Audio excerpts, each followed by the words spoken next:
하나님은 죄에 대하여서 책망하시는 분이십니다. 시편 39편 11절에 보면 주께서 죄악을 책망하사 사람을 징계하신다라고 기록을 하고 있어요. 이렇게 책망하시는 것은 돌이키라, 돌아서라고 책망하시는 것이죠. 그런데 사람들이 이렇게 돌아서라고 하는 책망을 듣고도 돌아서지 않는다면 그 삶에 여러 가지 근심과 슬픈 일들이 일어나게 된다는 것을 말하고 있어요. 그리고 그런 근심과 슬픔 중에 기도할지라도 하나님께서 기도를 응답하지 않으시는 모습을 잠언서를 통해서 우리에게 확인해 주는데 한번 보겠습니다. 잠언 1장 24절에서 30절까지 같이 읽습니다. 내가 불렀으나 너희가 듣기 싫어하였고 내가 손을 폈으나 돌아보지 아니하였고 도리어 나의 교훈을 나의 책망을 받지 아니하였은즉 너희가 재앙을 만날 때 내가 웃을 것이며 너희가 두려움이 임할 때 내가 비웃으리라.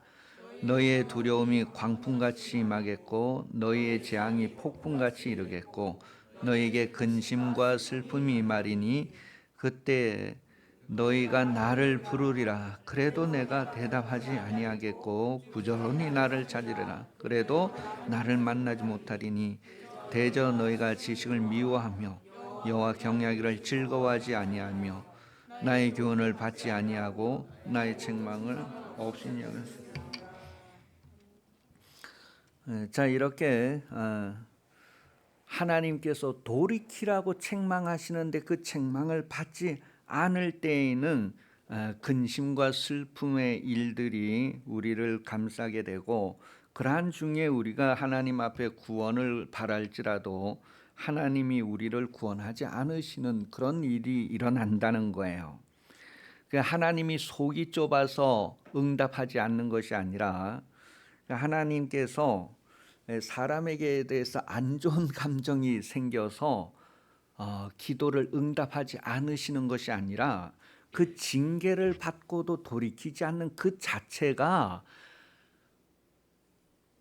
기도 응답을 가로막는다는 거예요. 그래서 그 어떤 원인이 하나님에게 있는 것이 아니라 사람에게 있다는 것을 지금 이 성경이 말하고 있는 거예요. 그래서 이사야 59장 2절은 너의 죄악이 너희와 너희 하나님 사이를 갈라놓았다, 그렇게 표현을 합니다. 그러니까 너희의 죄악이라는 거예요.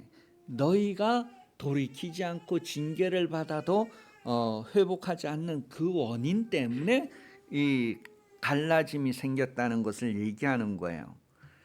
이런 구렁에 대해서는 누가복음 16장 26절에 거지와 나사로 사이에 그 부자와 거지 나사로 사이에 다음 세상에서 이렇게 구렁이 있다, 너와 이 사이에는 구렁이 있다 할 때 그 구렁을 만든 장본인이 누구냐 하면 하나님이 아니고 사람에게 있다는 것을 확인을 하죠. 그 다음에 에베소서 2장 14절 보면 그는 우리의 화평이신지라 둘로 하나를 만드사 먼수된 것 곧 중간에 막힌 담을 자기 육체로 하시고, 이 중간에 막힌 담을 하나님이 쌓았다 헐었다 쌓았다 헐었다 하시는 게 아니고 사람으로 인해서 그 담이 쌓여졌다는 것을 말하고 있는 거예요. 그래서 사람이 그렇게 한 걸 하나님이 허무신다는 표현이죠. 그러니 여러분, 징계를 받을 때에 그 징계를 받아들이는, 징계와 책망을 받아들여야 돼요. 받아들이는 삶을 살라는 거예요. 계시록 3장 19절에 물은 내가 사랑하는 자를 책망하여 징계하노니 그러므로 내가 열심을 내라 회개하라. 그 회개하라는 단어는 마음을 바꾸라는 의미예요. 우리가 징계를 받고 책망을 받을 때 그 잘못된 거에서 돌이켜야 되는데 안 돌이키는 자체가 하나님의 앞에 담을 쌓는 것이고 구렁을 만드는 것이고 사이를 갈라놓게 하는 것, 그 원인이 사람에게 있다는 것을 성경이 말해줍니다. 본래 사람은 하나님께서 선한 일을 위하여 창조했어요. 그리고 선한 일을 위하여서 예수 그리스도 안에 부르셨다는 것을 에베소서 2장 10절을 통하여서 확인을 하게 됩니다. 그런데 사람들이 선을 행하기를 원하고 원한다 할지라도 악이 함께 있다는 것을 로마서 7장 21절이 기록을 하고 있어요. 그러므로 내가 한 법을 깨달았노니 곧 선을 행하기 원하는 나에게 악이 함께 있는 것이로다. 그러니까 우리가 선한 일을 위하여 지음을 받았고 선악을 알지만 왜 선을 행치 못하느냐 하면 악이 함께 있기 때문에 그렇단 말이에요. 그래서 우리가 아이를 낳아서 양육하는 과정에서 아이들에게 징계하고 책망해요. 왜냐하면 행동을 바꾸라는 거예요. 그래서 잔소리를 한다 하잖아요. 아유, 잔소리 듣기 싫어요 하는데 그 잔소리가 뭐냐면 행동을 바꾸라고 하는 거예요. 그런데 이제 자기가 너무 커지니까 그 잔소리를 싫어하는 거예요. 잔소리를 거역하면 듣지 않으면서 자기의 행동을 그대로 고집 세우는 거죠. 그래서 창세기 8장 21절에 보면 사람이 어려서부터 마음에 생각하고 계획하는 것이 항상 악하게 된다는 것 때문에 징계하고 책망해서 선한 일을 하도록 이렇게 양육해 가는 것이죠. 바르게 하는 것이죠. 그래서 성경은 잠언 13장 24절은 자식을 사랑하는 마음이 있기 때문에 잔소리한다, 징계하고 책망한다, 그렇게 기록을 하고 있어요. 그런데 예레미야 22장 18절에서 25절까지 쭉 내용을 보면은요, 그 이스라엘의 왕들 가운데 이제 마지막 왕, 그 왕이 이렇게 하나님 앞에서 버림을 받고 바벨론의 포로로 붙잡혀가고 그렇게 되는 원인에 대해서 이야기할 때에 어려서부터 하나님의 말씀을 듣지 않은 까닭이다, 그렇게 말하고 있어요. 한번 읽어보겠습니다. 여기에서 내가는 이스라엘의 그 마지막 왕 여호야김을 얘기하는 거예요. 내가 평안할 때에, 예레미야 22장 18절부터요. 내가 평안할 때에 내가 내게 말하였으나 내 말이 나는 듣지 아니하리라 하였나니 내가 어려서부터 내 목소리를 청정하지 아니함이 내 습관이라.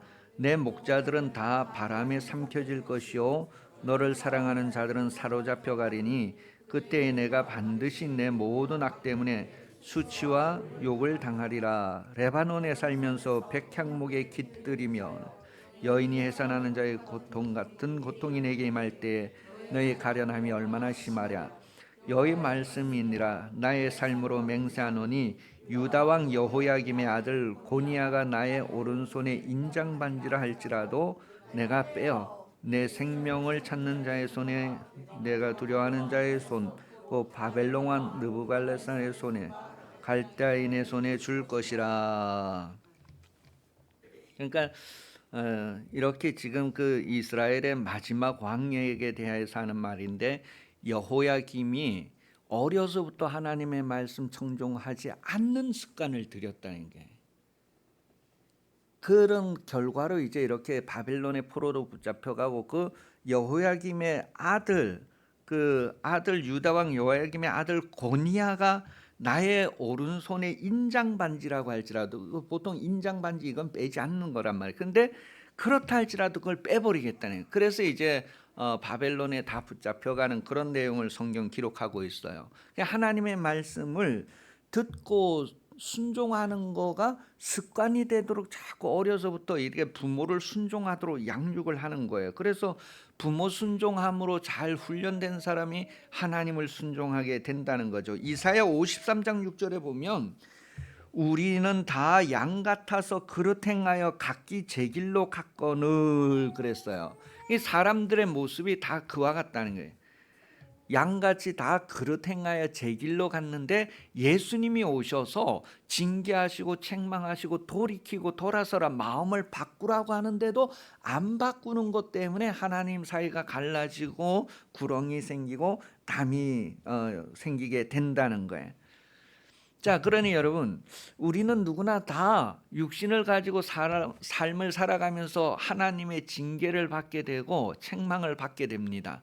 부모에게 잔소리 안 듣고 산 사람이 없다는 거예요. 다 어려서부터 그렇게 악이 함께 있기 때문에 그것을 징계하고 또 책망한다는 거예요. 그럼 그런 징계를 받을 때 어떻게 해야 되느냐? 잠언 3장 11절에는 그거 꾸지람 싫어하지 말라는 거예요. 싫어하지 말라. 그거 받아들이라는 거예요.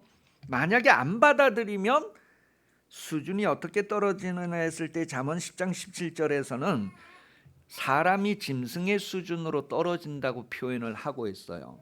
이 징계를 받아들이지 않고 책망 받아들이지 않는 사람은 민이야, 원민이 짐승의 수준으로 떨어진단다. 그러니까 그 사람은 하나님의 말씀을 들으면서 살도록 되어져 있는데 듣지 않는다는 것은 짐승만도 못한 그런 결과가 되는 거예요.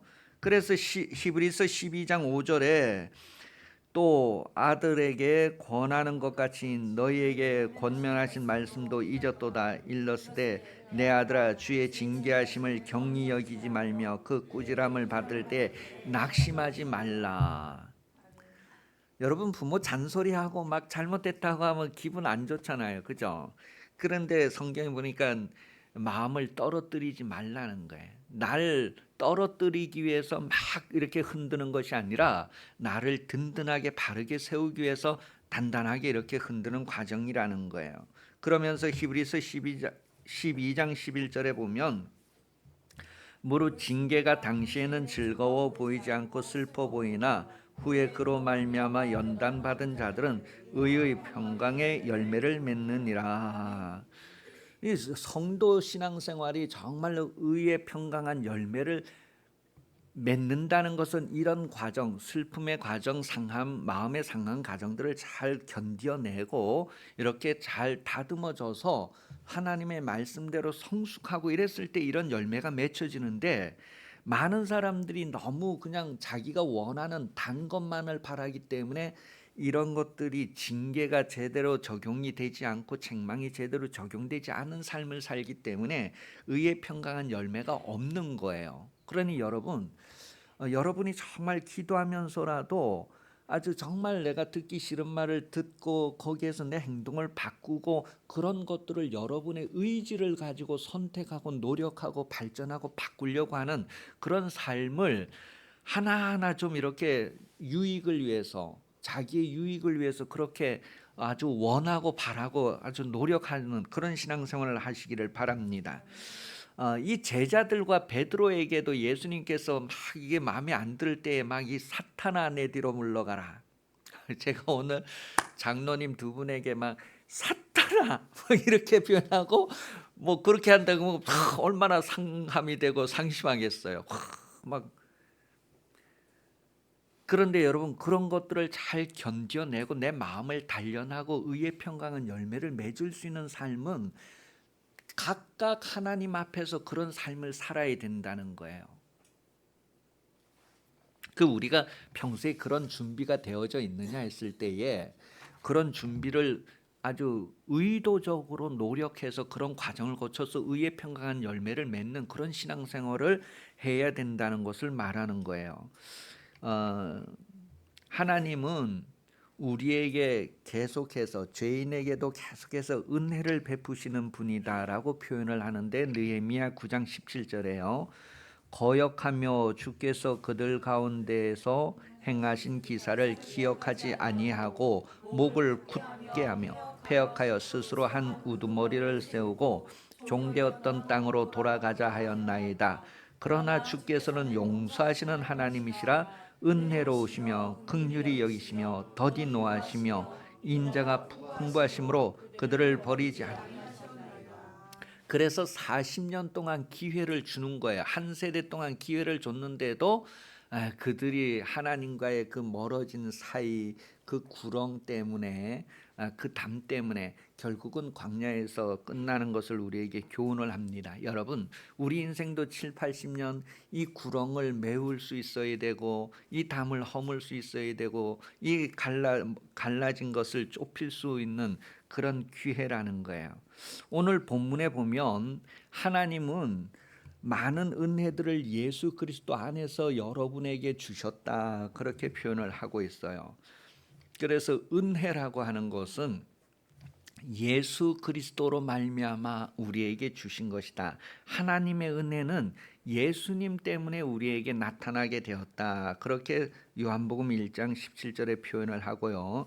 고린도 후서 6장 1절에서는 우리가 하나님과 일하는 자로서 너희를 권하노니 하나님의 은혜를 헛되이 받지 말라 그랬어요.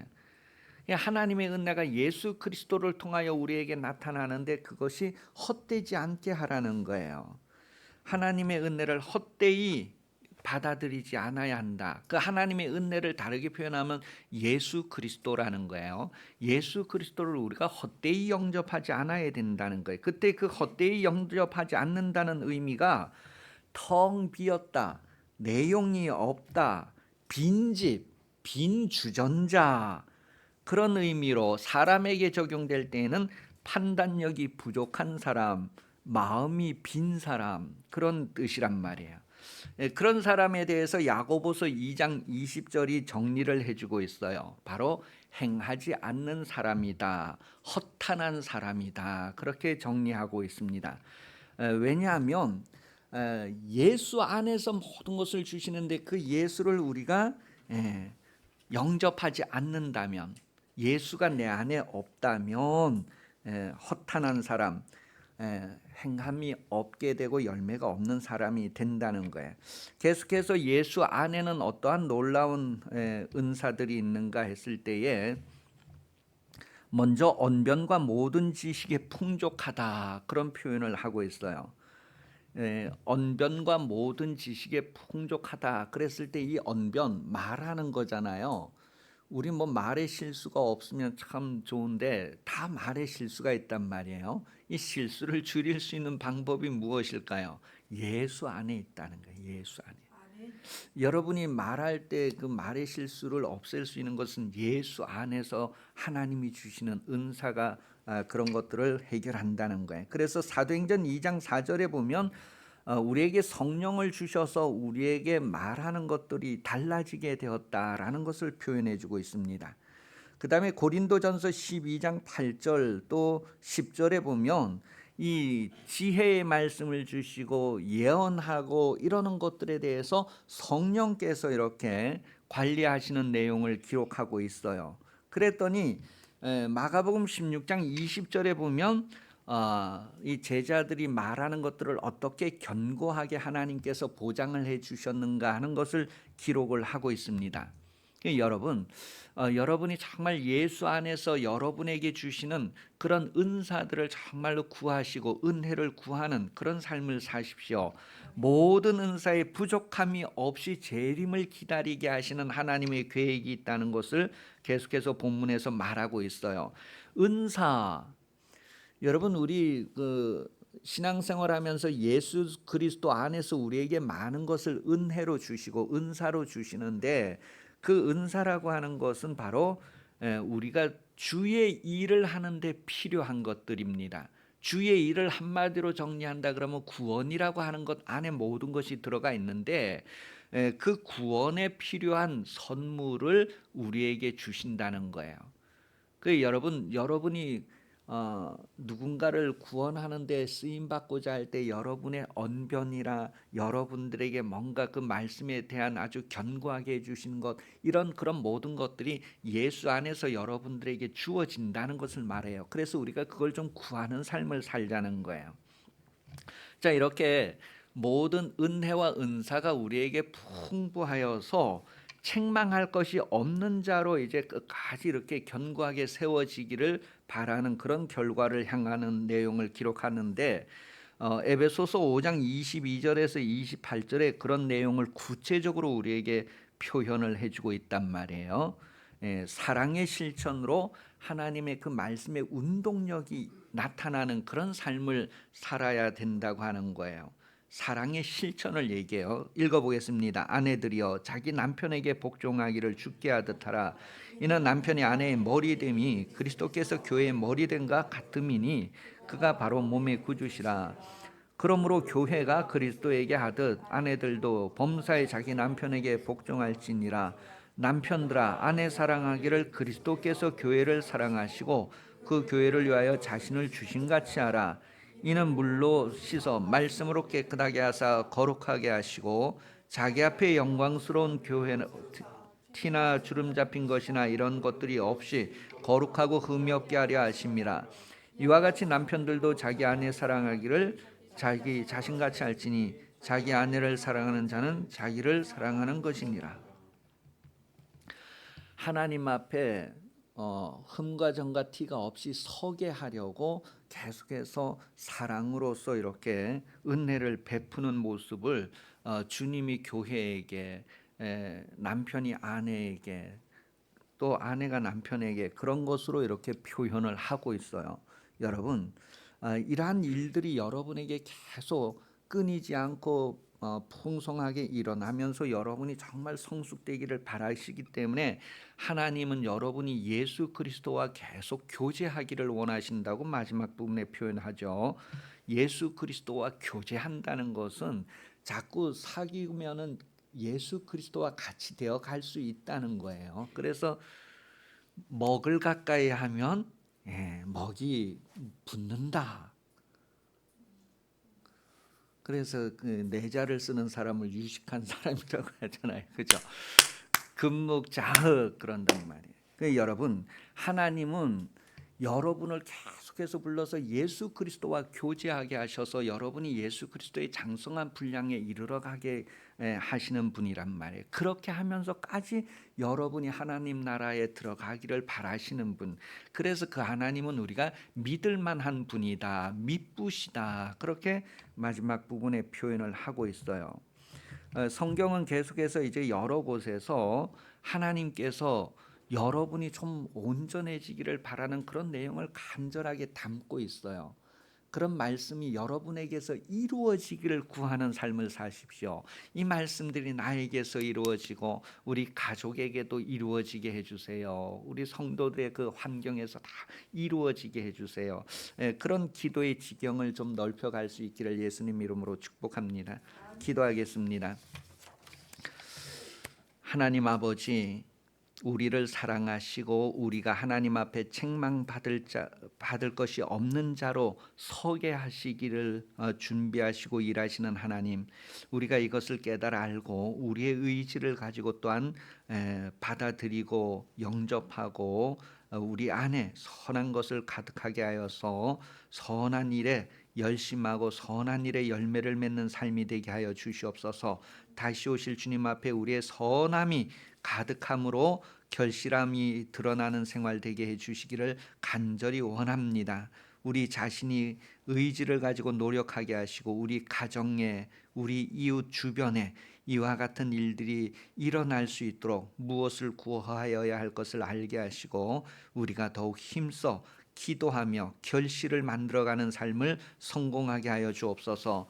다시 오실 예수 그리스도께서 은혜 베풀어 주시며 하나님 아버지 사랑하심과 성령의 도우심이 대림절 첫째 주일 오후 예배 참석하여 머리 숙인 성도들 위해 영원히 함께 하시기를 간절히 축원하옵나이다. 아멘.